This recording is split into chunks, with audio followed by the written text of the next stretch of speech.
पंकज जैन हमारे साथ हमारे सहयोगी इस वक्त जुड़े हुए हैं और हिमांशु मिश्रा हमारे साथ हमारे सहयोगी जुड़े हुए हैं। हिमांशु, कई दावे हर बार होते हैं और इस बार भी वही दावे थे, कुछ नया नहीं था, लेकिन एक्यूआई भी वही पुराना, कुछ भी बदला नहीं। तमाम पैसे खर्च करने के बाद, जागरूक करने के बाद, एहतियात बरतने के बाद एक्यूआई लेवल आज भी वही जहां पिछली बार हमने देखा।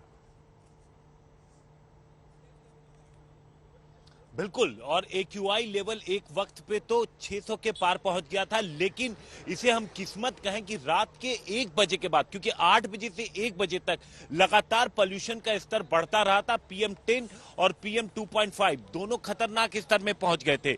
लेकिन इस वक्त की हम बात करें, क्योंकि 1 बजे के बाद अचानक से मौसम बदलना शुरू हुआ अर्पिता, हवा भी चली, और सुबह 9 बजे अगर हम बात करें तो यहां पर आप देखिए PM10 जो है वो 285 के आसपास, जबकि PM 2.5 जो है वो 305, यानी कि काफी सुधार हुआ।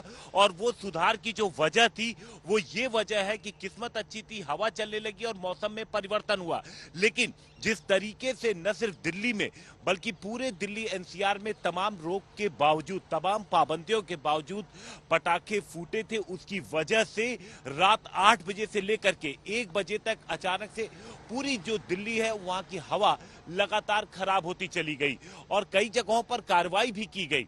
कई जगहों पर पुलिस ने एक्शन भी लिया, लेकिन उसका कुछ खास असर जमीन पर होता हुआ नजर नहीं आया। और इस दौरान एक और 201 फायर की भी कॉल सिर्फ दिल्ली में रिकॉर्ड की गई थी, जहां से लोगों ने फायर की कॉल की शिकायत की थी, आग की घटनाओं की। तो ये दिवाली की रात लगातार इस तरीके की कॉल्स भी आती रहीं और 1 बजे के बाद जब हवा चलनी शुरू हुई तो उसका असर देखने को मिला। आप देखिए, इस वक्त हम लोधी रोड पे मौजूद हैं और आमतौर पे जिस तरीके से मौसम होता है, स्मॉग है यहाँ पर, लेकिन काफी हद तक वो कम हो गया और उसकी वजह थी हवा। और जो मौसम विभाग उसका कहना है कि इस तरीके का मौसम बना रहेगा और उम्मीद ये है कि जो हवा का स्तर है वो अभी आने वाले वक्त में और सुधरे। ठीक है, कर्तव्य पथ पर पंकज जैन हमारे सहयोगी मौजूद हैं। पंकज, वहां जहां आप मौजूद हैं वहां की स्थिति क्या है? लेकिन सरकार जो करोड़ों रुपए पोल्यूशन से बचने के लिए खर्च कर रही है, उसका नतीजा क्या? एक्यूआई तो उसी लेवल पर ही है। देखिए, प्रदूषण का स्तर जो है वो लगातार बढ़ रहा है और ऐसी स्थिति में सरकार जो है वो अपने कदम उठाने के लिए आज भी एक नई मुहिम की शुरुआत करेगी। पानी का छिड़काव भी किया जाएगा अलग अलग इलाकों में।